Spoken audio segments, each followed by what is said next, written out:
Maayarka caasimadda Hargeysa Cabdikariin Axmed Mooge ayaa isku beddel iyo magacaabis ku sameeyay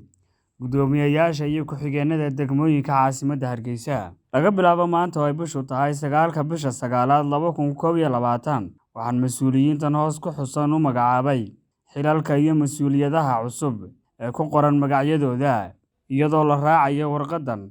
Degmo waliba waxay yeelan doontaa guddoomiye iyo guddoomiye ku-xigeen iyo xoghaye keliya, waxaana meesha laga saaray jiritaanka guddoomiye ku-xigeenka labaad marka laga reebo degmada Ibraahim Koodbuur. Dhammaan mas'uuliyiinta ay saameysay magacaabistani waxaa la farayaa marka xilka lagu beddelo inay iska soo xaadiriyaan xarunta guud ee dowladda hoose. Magacyada mas'uuliyiinta la magacaabay: Maxamed Daawud Cige, guddoomiyaha degmada Axmed Dhagax; Maxamed Saleebaan Maxamed Subeer, guddoomiyaha degmada Ibraahim Koodbuur; Cabdikariin Cali Caydiid, guddoomiyaha degmada 26 Juun; Cabdiraxmaan Aadan Maxamed, guddoomiyaha Gacan Libaax; Maxamed Maxamuud Xasan, guddoomiyaha Maxamed Mooge; Axmed Cawil Raage, guddoomiyaha Maxamuud Haybe; Cabdixakiin Nuur Ibraahim,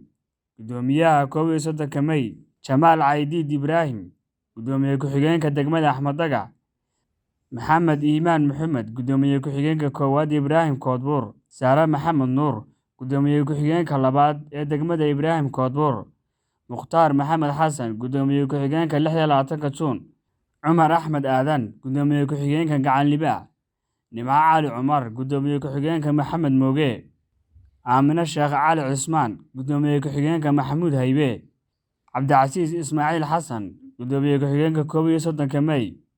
Axmed Dayib Gurey, guddoomiye ku-xigeenka degmada; Axmed Macalin Haaruun; Maxamed Mustafa Bidhaan,